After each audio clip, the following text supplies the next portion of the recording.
Hi, this is Shivprasad Yadav. Welcome back to Economy Sessions. Now, in previous session, we have discussed about scheduled bank. Now, we will discuss about non-scheduled banks.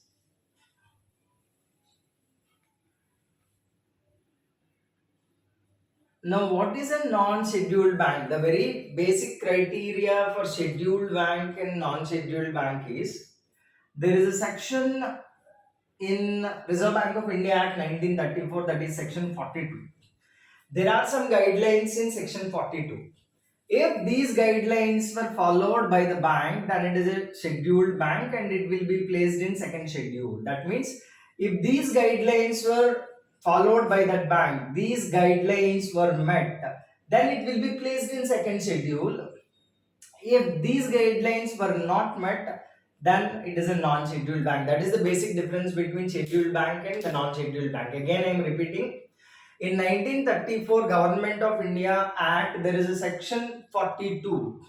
If a bank meets these guidelines, it will be placed in second schedule of Reserve Bank of India Act 1934. If these guidelines were not met by that bank, then it will be a non-scheduled bank. Remember one thing, whether it is a scheduled or non-scheduled, it will be a bank only. If it is a bank means whatever the ratios are there, the important one is cash reserve ratio.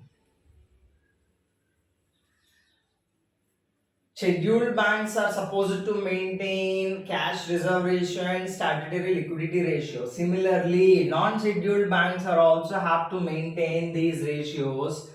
But in case of scheduled banks, statutory liquidity ratio is that amount it has to be with the bank, and cash reserve ratio has to be kept with the Reserve Bank of India. In case of scheduled banks, take a certain amount, that certain amount has to be with the bank, that is SLR. Certain amount of the bank with the RBI it has to keep, that is cash reserve ratio. And when it comes to the case of non-scheduled banks, these are also supposed to maintain CRR. In exam, they can ask. We know that scheduled banks are supposed to maintain CRR. Then what about non-scheduled banks? The answer is non-scheduled banks are also have to maintain cash reserve ratio, but the difference is scheduled bank maintains its CRR with Reserve Bank, so it keeps its money with the Reserve Bank. But in case of non-scheduled bank, it has to maintain CRR, but whatever the CRR is there, it can keep with itself. Please remember this point. Please focus on this point. Cash reserve ratio, whatever the cash reserve ratio is there, it has to be maintained by both the scheduled bank and the non-scheduled banks. In that, there is no doubt. But while keeping this amount with the RBI, there is the difference. The cash reserve ratio has to be with the RBI in case of scheduled banks. The non-scheduled banks are supposed to keep their CRR with themselves. And second difference is taking the facility of liquidity adjustment facility. So liquidity adjustment, in common language, it is nothing but taking a loan only. Don't take it seriously. Liquid means money, it just means arranging money. So liquidity adjustment means arranging money.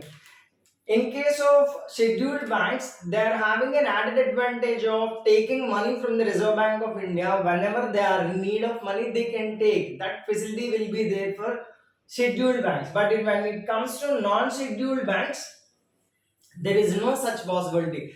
They cannot take any kind of financial assistance from Reserve Bank of India, but one condition is there.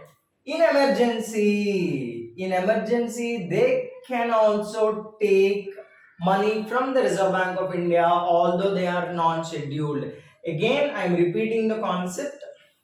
The basic difference between a scheduled bank and a non-scheduled bank is section 42 guidelines.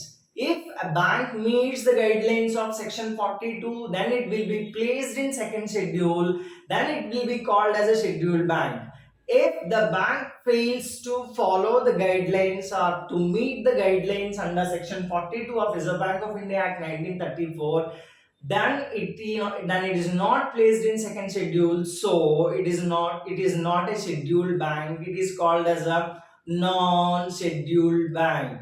That's why in simple terms we'll say that if it is there in schedule 2, it is a scheduled bank. If it is not there in schedule 2, then it is non-scheduled bank. Simple. In simple language, what is a scheduled bank? If it is there in schedule 2, it is a scheduled bank. What is a non-scheduled bank? If it is not there in schedule 2, it is non-scheduled bank. But what is the criteria for to be in schedule 2? The criteria for to be in schedule 2 is section 42 guidelines. If these guidelines were met, it is a scheduled bank. If it is not met, it is a non-scheduled bank. Keep an eye on this one. Exclusively civil services aspirants. And the next thing is focus on this one, non-scheduled bank. A bank term is used here. That means whenever this term is used, these will come into action. Cash reserve ratio, statutory liquidity ratio. Like scheduled banks, non-scheduled banks are also supposed to have maintained cash reserve ratio, but the difference is in case of scheduled bank, CRR will be with the Reserve Bank of India. In case of non-scheduled bank, CRR will be with the Reserve Bank of India. And when it is a case of liquidity adjustment, financial assistance from the Reserve Bank of India, under normal circumstances, there will be no financial assistance from Reserve Bank of India to these non-scheduled banks. That is the advantage for scheduled banks. But in emergency, the Reserve Bank gives financial assistance to these non-scheduled banks under emergency only. So that is all about non-scheduled bank. At present, hardly there are only 4 non-scheduled banks in India. So in examination point of view, the names of non-scheduled banks are not important. That's why I'm not taking those names here. Whatever the content is there with respect to non-scheduled banks, that is only important in our examination point of view. In our exam, they may ask the basic definition about non-scheduled bank and this section 42, and the availability of liquidity adjustment they can ask you, and most importantly cash reserve ratio concept they can ask in exam, because this is going to make a major difference in the exam. So that's all about the non-scheduled bank. In my next video I will take the advantages for a scheduled bank. Thank you.